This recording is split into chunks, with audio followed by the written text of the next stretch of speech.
Senior profiles continue on GoGrizz.com, and we finally get some time with Dante Olson here before he goes home for another game in Oregon this weekend. And Dante, we could go in so many different directions, but now that you guys have entered November, it's truly crunch time. What's this feeling like for a player that all of the work that you guys put in is really going to come down in the next 4 to 6 weeks?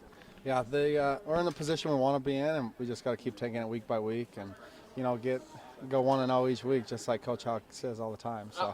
Let's go back to elementary school, middle school, early stages of high school. Could you even fathom that we're here right now at this point, that we're talking about all the accolades that you've had and being on a successful team? Take me back maybe to the beginning when you started playing football. What maybe got you excited about the game early on? That's a long time ago.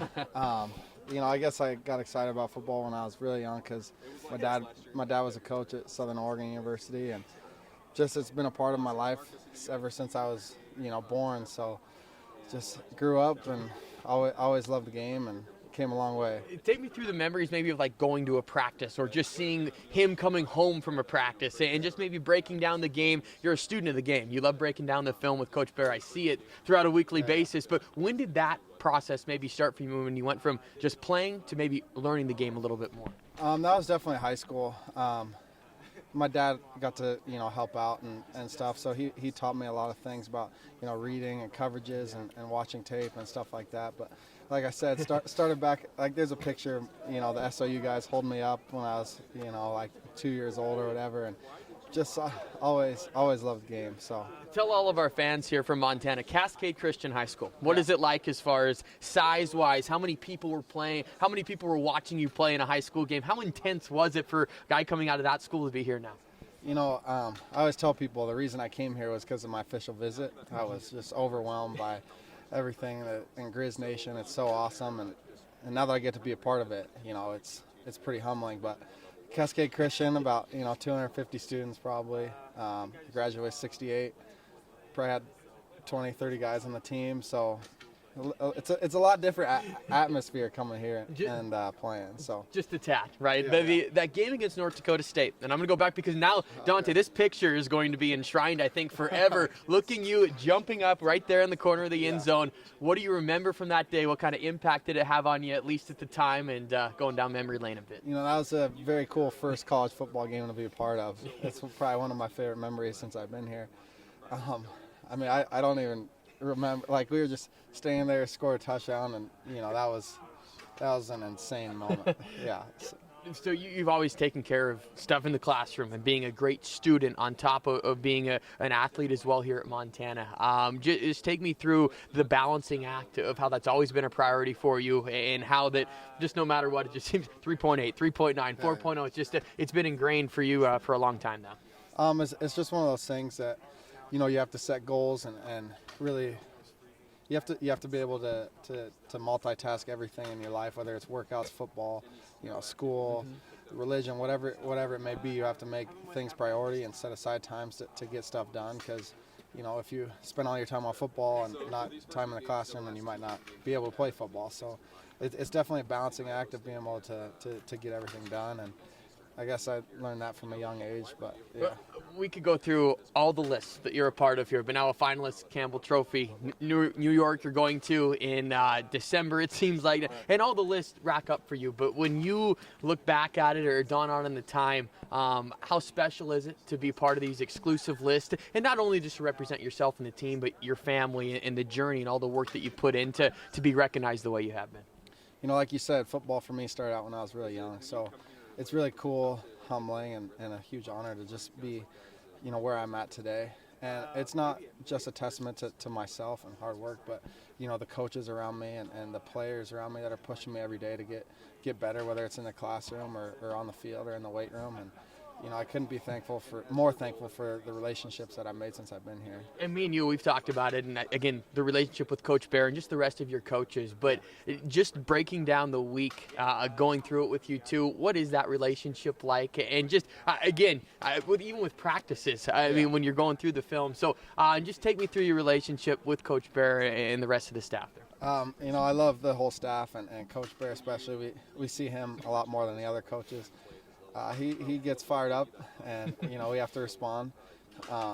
because he expects a lot out of us, and we wouldn't want it any other way.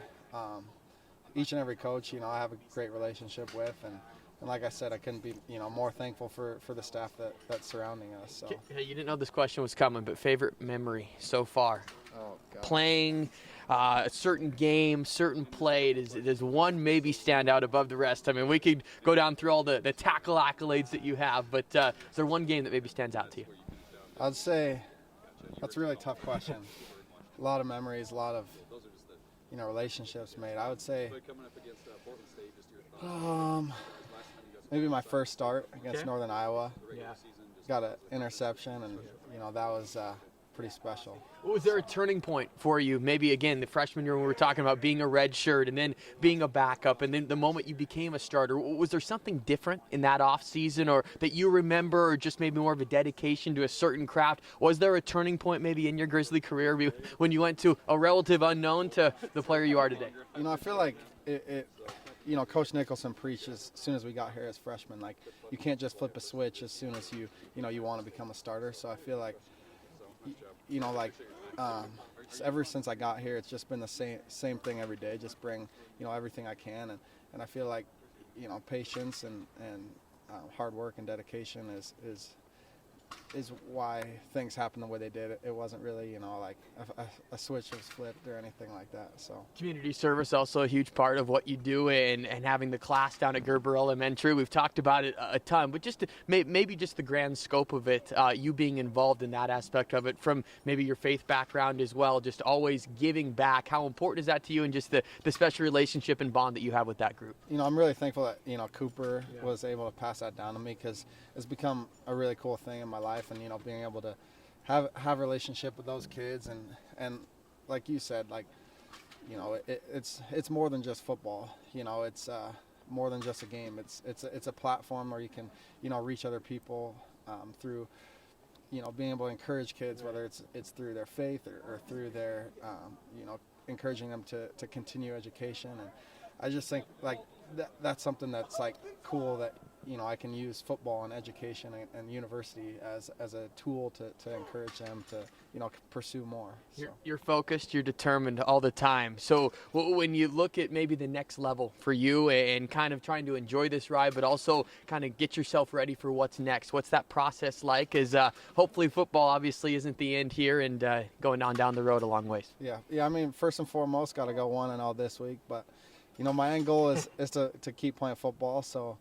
We'll see what God has in store for me. All right, final one. Going back to Oregon, what's the list like this for ticket requests this week? You had a pretty good game in Eugene. Hopefully, a follow-up in Portland State, but to like going back home, and this will be the final time that you get to do it. Yeah, it's always cool going home to Oregon and being in front of the family and some buddies from back home and stuff. I don't know the number, but there's probably going to be quite a few people. Looking forward to the opportunity and challenge. The records keep falling for Dante Olson, and the impressive accolades as well. It's been a pleasure watching him play, and good thing for Grizz Nation, they get a couple more games as well.